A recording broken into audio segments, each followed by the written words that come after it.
Hello student, आप लोग little star coaching में आप लोग का स्वागत है।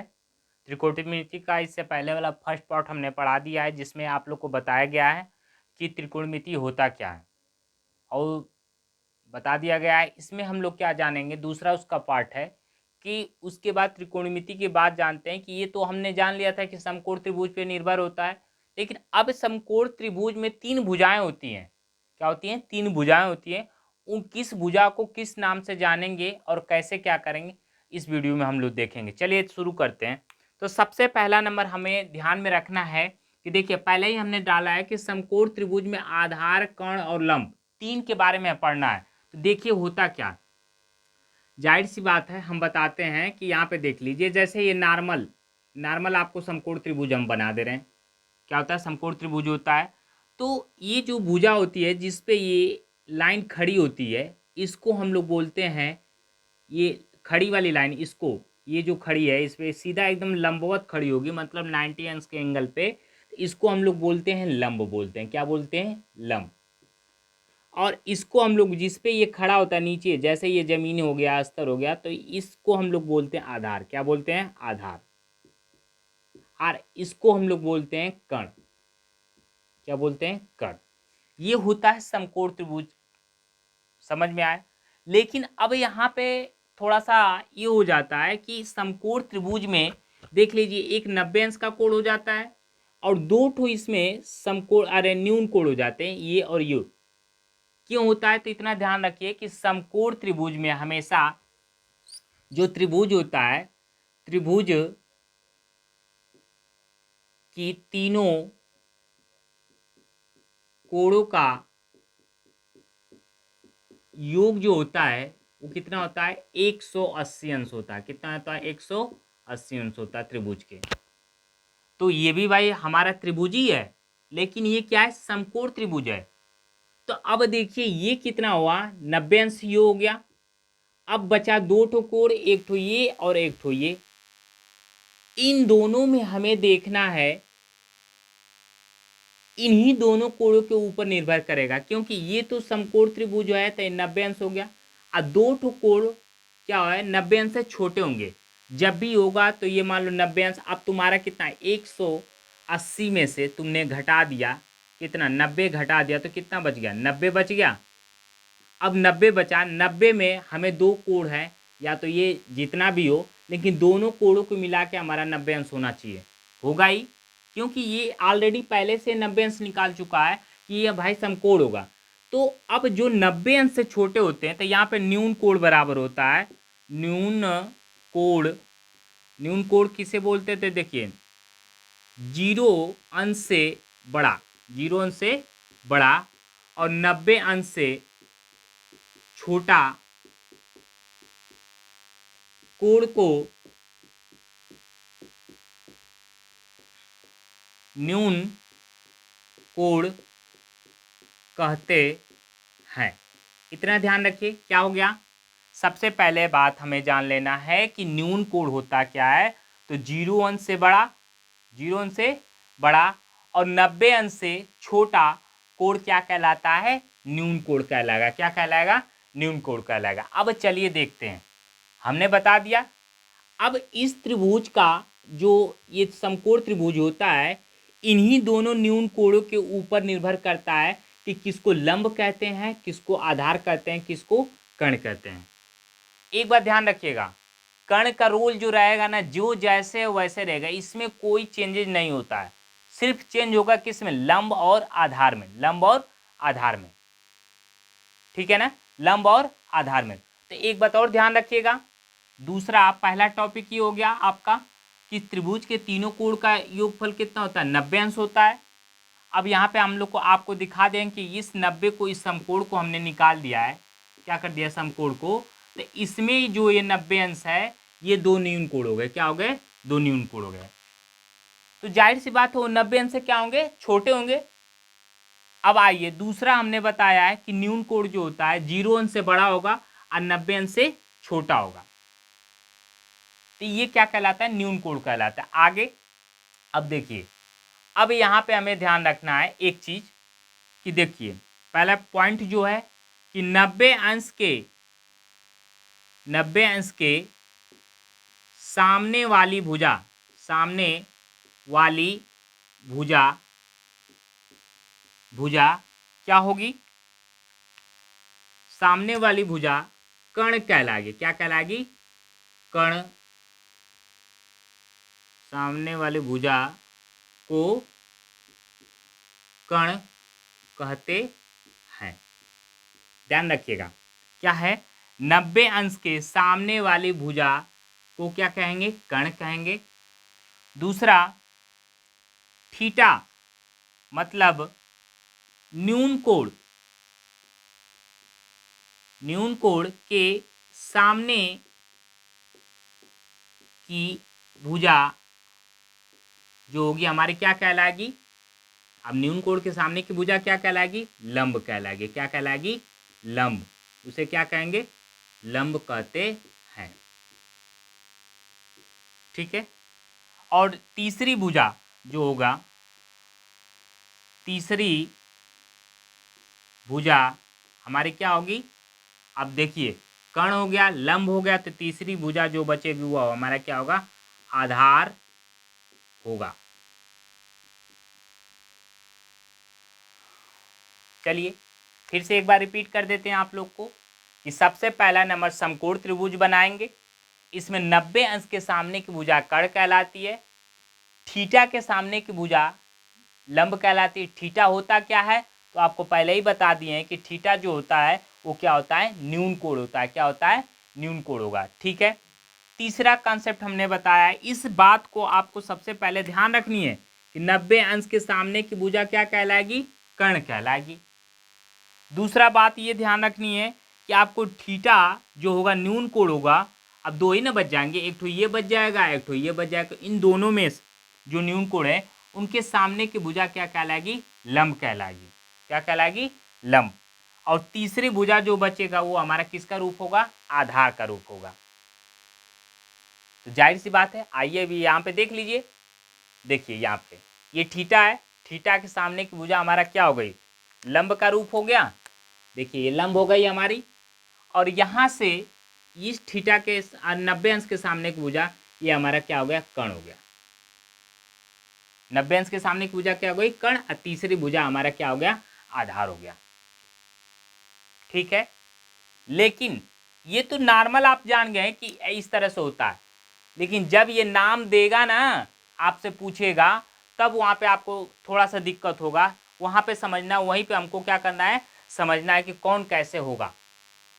भुजाओं का अनुपात लिखना होगा भाई, तो यहाँ से 90 अंश इसको लिख लेंगे। लेकिन जब उसको नाम पकड़ के पूछेगा, इसको पूछ दिया, इस थीटा को लेके पूछेगा तब तो ठीक है, लेकिन इस थीटा को लेके पूछेगा तो वहाँ से शेप्स क्या होगा? बदल जाएगा। तो उसी शेप्स को हमको देखना है कि कैसे बदल रहा है। ठीक है। तो ये दो चीज़ें आपने दिमाग में एकदम बांध लीजिए कि ये क्या होता है? 90 अंश के सामने की भुजा क्या कहेंगे? कर्ण कहेंगे। और थीटा जो होगा न्यून कोण होगा, उसके सामने जो भुजा आएगी वो हमारा क्या होगा? लंब का रूप होगा। क्या होगा? लंब होगा। और तीसरी भुजा हमारी क्या हो जाएगी? आधार हो जाएगी।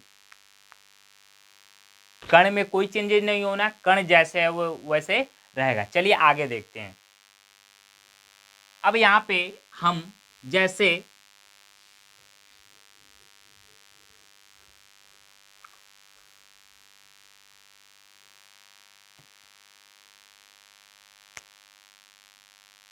मान लेते हैं एक समकोण त्रिभुज, समकोण त्रिभुज, ये देखो त्रिभुज का चिन्ह है, हम बार बार लिखने बना दे रहे हैं। समकोण त्रिभुज ए बी सी में, ठीक है, ए बी सी में बी कोण समकोण है, समकोण हो गया। चलिए बनाते हैं। हमने इस तरह से करा और इस तरह से कर दिया, ये बन गया हमारा 90 अंश का कोण। समकोण हमने बोला है, ये हमने क्या है? 90 अंश का बन गया।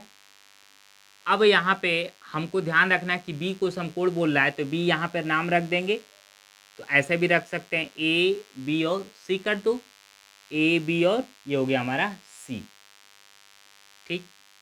चलिए अब यहाँ पे पहले जब ये हमारा क्या हो गया, थीटा हो गया, क्या हो गया, थीटा हो गया। जब इस तरह से होगा तो अब देखिए यहाँ पे ध्यान रखिएगा, हम एक बात देते हैं, इस बात को ध्यान से देखिएगा। जब हम बोलेंगे, जब बोला जाएगा कि त्रिभुज, जब जब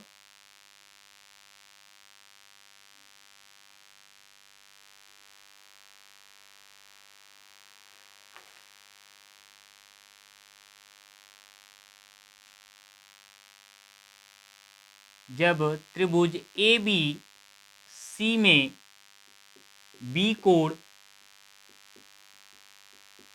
समकोण है, क्या है, समकोण है, समकोण है।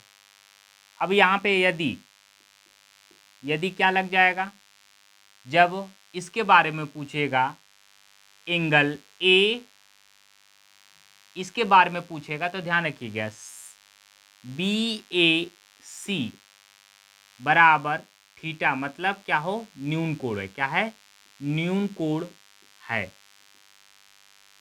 क्या है, न्यून कोण। ध्यान रखिए, आपको कभी भी जिस कोण को लिखना होता है उसको बीच में रखते हैं। जैसे हमको इस कोण को लिखना है तो हम लिखेंगे कोण ए बी और सी, ठीक है ना, इस कोण को लिखना। तो अभी हमको इस कोण को दर्शाना था तो क्या लिखेंगे, इसको बीच में होना चाहिए, चाहे सी ए बी लिखो, चाहे क्या लिखो, या तो फिर क्या लिखो, बी ए सी लिखो, दोनों क्या है, एक ही है, मतलब जिधर से भी होगा ये बीच में होना चाहिए, जिस एंगल को। तो वही पूछा गया। देखिए यहाँ पे अब सीधे सीधे दिया है कि एंगल बी ए सी, मतलब ये वाला कोण क्या है, न्यून कोण है। हमने बताया था जब न्यून कोण हो तब यहाँ पे देखिए ध्यान से, ये तो 90 अंश का सामने की भुजा है, तो 90 अंश के सामने की भुजा हमारा किस रूप में होगा, कर्ण का रूप हो गया। इस थीटा के सामने का एंगल जो है, ये वाला थीटा के सामने का, ये किसका हो गया, लंब हो गया, क्या हो गया, लंब हो गया। और तीसरा भुजा जो बच गई ये हमारा क्या हो गया, आधार हो गया, क्या हो गया, आधार, ठीक है ना। अब देख लीजिए ध्यान से कैसे हो रहा है, थीटा है, थीटा के सामने की भुजा लंब हो गई और इसके सामने की भुजा क्या हो गई, कर्ण हो गई, ठीक है। ये तो जब ए वाले को लेगा तब, ठीक है। चलिए दूसरा कंसेप्ट हम लोग देख लेते हैं। इसी एंगल को हम फिर से बनाते हैं, उसको उसी तरह छोड़ देते हैं। अब यहाँ पे कोई आपसे पूछेगा कि लंब बराबर, यदि यहाँ पे पूछ देता है कि लंब आपका क्या है भाई, तो इसका नाम क्या रखेंगे, इसमें लंब बराबर आप लोग बोल सकते हैं क्या है, BC है। आधार का नाम लेगा तो आधार बराबर क्या लिखेंगे, आधार बराबर AB लिखेंगे, क्या लिखेंगे, AB। और इसके बाद कर्ण बराबर पूछेगा तो कर्ण बराबर क्या लिखेंगे आप लोग, AC लिखेंगे, क्या लिखेंगे, AC। देखिए इसमें एकदम सीधी सीधी बात है, कोई दिक्कत नहीं भाई, जैसे बोल रहा है, कोण जैसे बनाने की बोला है वैसे बनाइए।